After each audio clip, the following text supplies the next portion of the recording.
Now, to some of you, maybe even many of you, Arindam Chaudhuri may not be a very popular figure, especially with the IIPM fiasco, among others.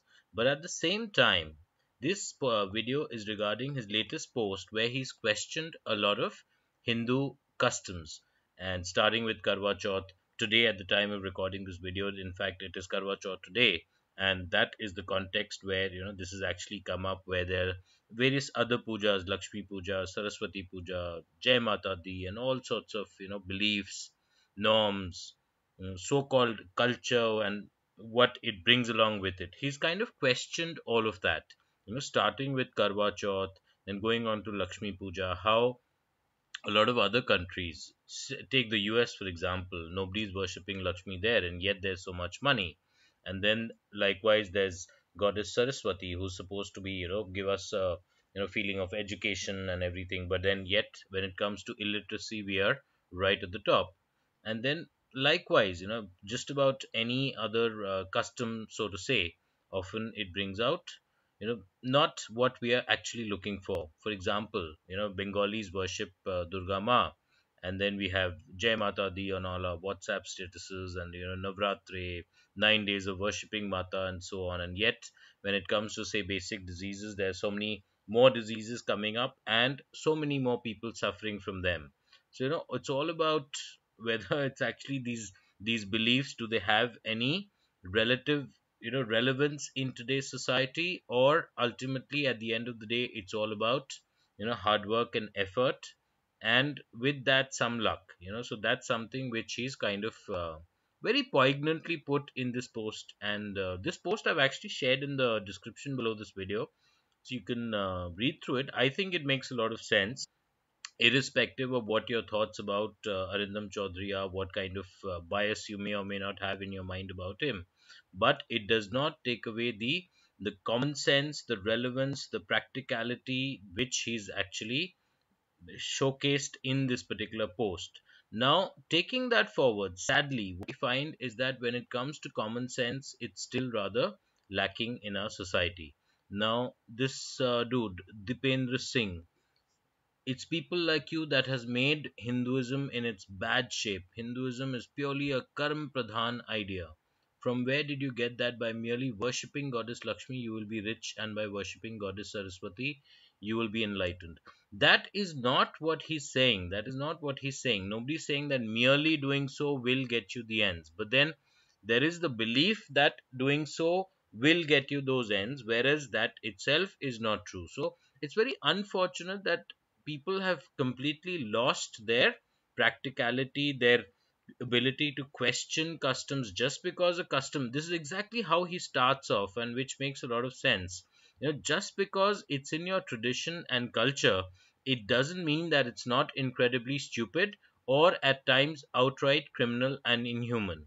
Sati was in our culture, child marriage was a tradition, killing the girl child is still very sadly a tradition for many, and dowry is a tradition for almost all shameless people. These parts, whether we agree or not, these are sad truths, and escaping from them is just pure stupidity. Now we have another specimen, Pre Chaudhary, most disliked post. This is apparently a female, and yet I read your articles, and I highly appreciate. I think worshipping God gives us peace, positive energy, and most importantly, hope to go ahead. And fear of not doing wrong is because of God only. And go on and on and on. So it's very difficult to reason out with such people. Nikhil Kumar Roga, you're absolutely ridiculous bringing things like Sati in this. Well, better can't be expected from the man who created IIPM. No one forces anybody. See, nobody's forcing. That is not the point at all.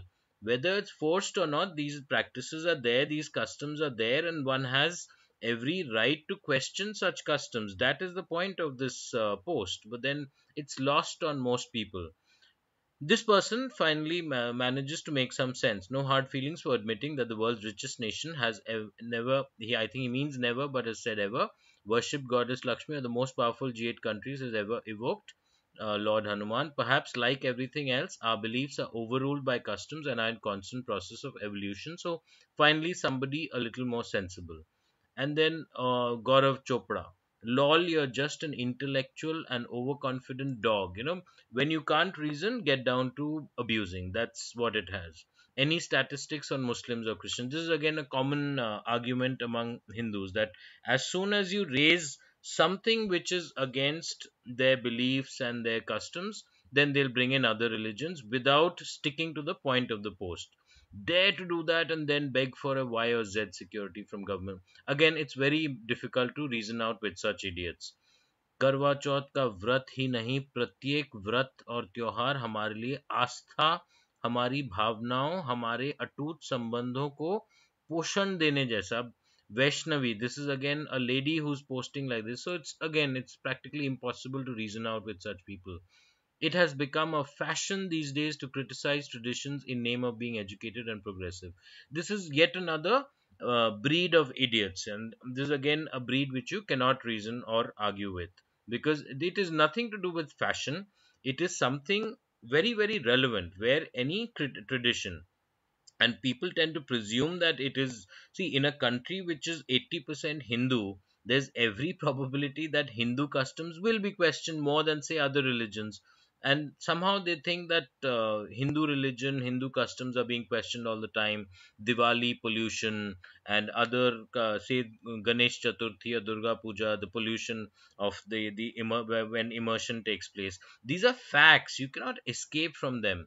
Unfortunately, with them, it's always like, you're attacking the religion, so they take it very personally. And any religion which somehow takes these things so personally, you need to question that. And these kind of, unless these practices are questioned, which are all questionable practices which have absolutely no relevance. Simple fact: Karwa Chauth, what happens? The wife starves herself the whole day for apparently the long life of the husband. Now, who in their right mind would actually do so and believe that to be true? Do you Can it be even possible that somebody else remains hungry, and for that somebody else will actually get a longer life? Is that logically possible? So, these things need to be questioned, and yet, unfortunately, with most people today, it is very difficult to do so. But do share your thoughts, do give it a thought, do think about it. Once again, the link to his post is there in the description below this video. You can review it, share your thoughts if you want, and otherwise, overall, at least in my opinion, this makes a lot of sense, and this is definitely a lot of food for thought. Cheers, and thank you for watching.